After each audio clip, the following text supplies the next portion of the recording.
My son spent 2 days making a handmade card for Grandma. At dinner, my nephew snatched it, ripped it in half and stuffed it in his water glass. "This is trash," he said. The table laughed. I stayed silent. That night I made a decision. By morning, 42 missed calls. But it was too late. He ripped it in half, shoved it into his water glass and said it was trash. And the table laughed. Not a little giggle. Not some awkward chuckle. A full-blown, from-the-gut laugh like they'd just watched a scene from a comedy show. That's what they thought of my son's card. A handmade card. 2 days of glue, paint, stickers, dried macaroni and pencil scribbles. A card he made with hands that still struggled to color inside the lines. My nephew Trevor, 10 years old, smirking like he'd just won a prize, dropped what was left of Leo's card into the glass like it was a tissue. The blue marker started leaking immediately. The hearts bled into the water. Leo didn't even move. He just stared at it. Me. I sat there. Silent. I shouldn't have. But I did. I knew saying something wouldn't change anything. Not with this family. I've stood up before. Never mattered. They'd roll their eyes. Call me dramatic. "Riley, it's just a joke. You're too sensitive. Don't teach your kid to be weak." That was the favorite line from my brother Jared last Christmas. I've spent years pretending these dinners were worth it. Years watching them step over Leo like he was a piece of furniture. Years of listening to Monica brag about Trevor's chess trophies while ignoring the fact that Leo learned to read a year early, taught himself origami, and brings home library books taller than he is. That night Leo didn't cry. He sat beside me quietly, chewing the inside of his cheek, blinking too much. My husband Matt watched him from across the table, eyes narrow, fists clenched. No one else noticed. Or cared. Back home, Leo went to bed without a word. He didn't ask about the card. Didn't ask what Grandma thought. He just curled under his dinosaur blanket and turned away from me. When I came back downstairs, Matt was already at the table. No wine. No music. Just silence between us. Then he looked at me and said, "We're done with them, aren't we?" I nodded. And we meant it this time. It wasn't just about the card. It was everything. My father. Jared. Paul. Years of using us. Of treating our success like their backup plan. When Matt and I started the company 6 years ago, they didn't believe in us. They joked about it failing. But the moment it took off, they were right there with their hands out. We gave my dad a position out of pity. Jared came next, said he needed something while figuring things out. Paul was supposed to be temporary. None of them were qualified. We kept them anyway. Family. That word had rules. But that night broke something clean in me. Matt didn't argue when I said it. Fire them. No severance. No slow fade. I want them out tomorrow. Not next week. Not after a conversation. No explanations. No one humiliates our son in front of us and then eats dessert like nothing happened. He agreed. By 8 a.m. the next morning they were locked out of the system. Payroll was frozen. Their office keys disabled. And by 9:07 the calls started. Jared called 6 times. My dad left 4 voicemails, each angrier than the last. Paul drove to our house. When we didn't answer, he drove to the office. Matt called me while I was packing Leo's lunch and said I might need a new windshield. Paul just tried to punch me. By noon, 42 missed calls. Monica messaged me to say I'd ruined the family. That Trevor was just a kid, and I was being immature. That my behavior was petty and cold, and exactly why no one has ever really liked you. No one has ever really liked you. That line stuck for a second. Not because it hurt, but because it made everything suddenly so clear. They never liked me. They used me. And they thought I'd be too scared to walk away. They were wrong. By the time Jared showed up at the office, Matt had already cleared their names off the payroll system and revoked their logins. They couldn't even access their email. The front desk called me when Jared started shouting in the lobby, demanding to speak to the owners. Not Riley and Matt. Not even my sister. Just the owners. Like he'd forgotten who built the thing in the first place. Security escorted him out after he knocked over a coffee display. He sent me a photo of it with the caption, "You've lost your mind." I didn't respond. Then my dad showed up. That's when it got ugly. Matt called me from the conference room. He didn't raise his voice, but I could hear the chaos behind him. Paul yelling. My dad calling Matt spineless. All 3 of them trying to corner him like he owed them an apology. And in the middle of it, Matt said one thing that made me sit down. He said, "None of you were ever supposed to be permanent. You were a favor. And we're done doing favors." That apparently pushed Paul over the edge.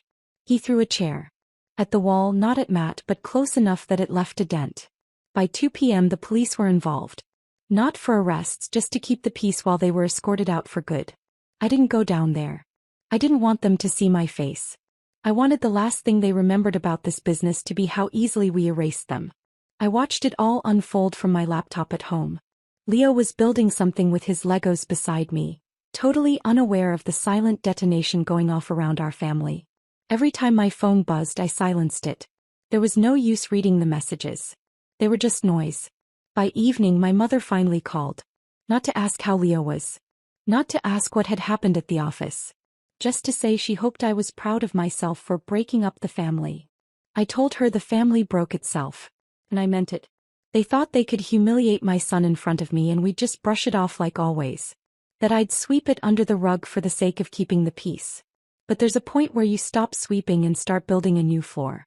That night, after Leo went to bed, Matt and I sat on the back porch with the last 2 beers in the fridge. Neither of us said anything for a while. Then he asked, "So what now?" I told him the truth. I didn't want to live here anymore. Not in this city. Not in this house. Not around these people. He looked at me for a second. Then he nodded. We didn't need this business anymore. We had enough saved. We had options. And more importantly, we had each other and Leo. That's all that mattered now. We listed the company for sale the next morning. 3 offers came in by the end of the week. By the time the family realized we were leaving, it was too late. 3 days after the Sunday dinner, our company was in the final stages of sale negotiations. We didn't tell anyone in the family. Not even the cousins we tolerated. Not even the ones who'd stayed quiet during the card incident. Not defending Leo, not joining in either. Silence counted as a side. Matt and I met with the buyers in a quiet office downtown. A young tech firm, ambitious, organized, and nothing like the family circus we had just shut out. We walked them through our systems, showed them our growth reports, handed over the contracts. Clean. Professional. No baggage. By the end of the meeting, I knew we were walking away from everything at exactly the right time. That night, the messages turned from insults to threats. Jared texted Matt saying he was going to expose everything about the company. What exactly, he didn't say. There was nothing to expose. The company was spotless. We built it that way. But he needed to feel like he still had leverage. My dad tried a different route. He sent an email, not a call, listing every sacrifice he'd made for us over the years. Every birthday gift, every babysitting favor, every dinner bill he claimed to have covered when we were just starting out. He said we were ungrateful, that we'd turned our backs on our blood, and that one day Leo would do the same to us. I didn't respond. Not once. I wanted them to sit in the silence. That was the worst part for them, I think. Not being able to reach me. I wasn't feeding the fight. I wasn't playing defense. I was just gone. And the more they raged, the more pathetic they looked. On Friday, my Uncle Paul showed up at the company parking lot again. This time he wasn't yelling. He just stood outside in his work boots, holding a toolbox like he'd just shown up for another shift. Security told him he wasn't on the list. He didn't argue. He just stood there for a few minutes, then walked off. Later that night, Monica posted on Facebook a long rant about how people will throw away family for money, with passive-aggressive digs and a carefully cropped photo of Trevor holding a new tablet. The caption said, "We teach our son to be strong, not fragile." I showed it to Matt and didn't say a word. I just deleted her. Blocked everyone connected to them. The truth was, they had no idea what was happening. They still thought this was about a handmade card. They didn't understand that the card was just the final crack in a wall that had been splitting for years. They didn't know we'd already accepted an offer on the company. They didn't know we'd found a buyer for our house either. They didn't know we'd picked a new city. By the time they did, we'd be gone. We closed the sale on a Thursday morning. No ceremony. No champagne. Just a wire transfer, a signed agreement, and a final walk through the building we had poured 6 years into. Matt stood in the empty hallway for a second before shutting off the lights. He didn't say anything. He didn't need to. The moving truck was scheduled for Saturday. Our new home was already waiting. 3 states away, small town, good schools, quiet streets. A place where no one knew our names. That's what we wanted. To start clean. We didn't post anything. No goodbye party. No announcement. We wanted to vanish before the family even knew we were packing. But somehow they found out. I don't know who told them. Maybe one of the office assistants. Maybe someone at the bank. All I know is, at 9:42 a.m. on Saturday our doorbell rang, and when I checked the camera, it was my father standing there with Jared and Paul behind him. Paul looked hungover. Jared looked like he'd been crying or punching something, or both. They didn't knock. Just stood there waiting. Like we owed them a moment. Matt told me to stay inside. He opened the door and stepped out onto the porch. I watched from the window. The voices started low, but it didn't stay that way. Jared was yelling first. Something about legacy. About betrayal. About how the business was family property, and how we had no right to take it from them. Matt told him calmly that none of them ever held a legal share. That they had been employees. Nothing more. Then Paul snapped. He accused Matt of manipulating me. Said I never would have done this if it weren't for him. That Matt had always wanted to turn me against my family. That this was some long game. Matt didn't say anything back. That made it worse. My father, quiet until then, said something I'll never forget. He said, "We never loved you the way you think we did. Not I never loved you, not we don't love you now. We never did. Like I was the family burden who just happened to marry well." He said it with no emotion. No anger. Just flat, like it was a simple fact. And that's when I stepped outside. Matt tried to stop me, but I walked right past him. I didn't scream. I didn't cry. I just looked my father in the eye and said the one thing I had never said to any of them. You don't get to see my son again. That shut them up. No more shouting. No threats. No guilt trips. Just silence. And then I closed the door. The moving truck pulled out at 2:17 p.m. By sunset we were gone. The silence that followed was the loudest it had ever been. No more calls. No texts. No last-minute apologies. No one chasing us down the highway or showing up at the new address. Just silence. And I realized that when people like them can't control you, they just erase you. Good. We left the state with everything that mattered in one truck and one backseat. Leo was asleep before we crossed the county line, holding his favorite plush dinosaur. The same one he clutched the night his cousin tore up his card and no one at the table cared. Matt drove. I watched the rearview mirror. Not because I thought they'd follow us. I knew they wouldn't. People like that never follow you into the hard part. They only hang around when it's easy to take. It took us 14 hours with stops, one motel and 2 rainstorms to get to the new town. A small place with no relatives, no family drama, no uninvited dinner invites. Just a quiet street, a school with a library twice the size of Leo's old one, and neighbors who smiled without knowing our names. The first night in the new house, we ate pizza on the floor of the living room. Boxes everywhere. No curtains. Leo built a tiny city out of the empty boxes and named it Dinosaur Land. Matt fell asleep early, but I stayed up scrolling through old photos. Holidays. Birthdays. Forced smiles. Everyone pretending. Me most of all. I looked at a picture from last Thanksgiving and realized something that made me feel sick. Leo had been holding a drawing in that photo. A big one. Folded paper. Covered in glitter.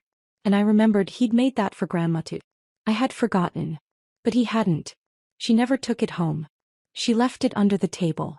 I picked it up that night and threw it out thinking it was trash. This wasn't the first time they made him feel invisible. It was just the first time he saw it happen so clearly. And that's when I knew with absolute certainty. We didn't overreact. We didn't burn a bridge. We escaped a fire. I deleted every photo that had their faces in it. Every voicemail. Every message. The threads, the emails, the screenshots. Gone. I blocked the numbers, not out of anger but because I didn't want their voices to live in this new chapter. I didn't want Leo growing up thinking that family meant people who made you feel small and then laughed when you cried. He deserved better. So did we. And for the first time in years I felt like we could actually breathe. The first Monday in the new town, Leo came home from school with paint on his hands. He ran into the house waving a paper heart he'd made in art class. It was lopsided, edges uneven, colors bleeding through, but he was grinning from ear to ear. He said, "I made this for you." I took it like it was made of gold. There was no snatching it away. No laughter. No one calling it trash. Just a quiet kitchen, a fridge with magnets waiting for something to hold, And a boy who still believed in kindness because we got out before they crushed that part of him. That was 3 months ago. Since then, not a single call has come through. Not from my father. Not from Jared. Not from Paul. They tried at first. Left voicemails that grew angrier, then quieter, then stopped. I never listened to them. I only saw the notifications. Then I changed my number. We heard from a friend back in the city that Jared started some half-baked business a few weeks after we left. Paul was rumored to be working construction again. My dad apparently told people I had mental health problems, and that I snapped. That's fine. Let them think whatever helps them sleep at night. We're not going back. We sold the house. Transferred Leo to a new school. I started a small side business online, and Matt took a job consulting, part-time, low stress. We take walks in the evening now. The kind where no one's yelling in your ear or asking for a favor disguised as a guilt trip. Leo made a new best friend. He's happier, lighter, and I can tell he feels safe. That's everything. People like to talk about blood being thicker than water. But they forget the full saying. The blood of the covenant is thicker than the water of the womb. Family doesn't mean anything if it breaks you. So no, we didn't ruin the family. We revealed it. And then we walked away. Best decision I've ever made.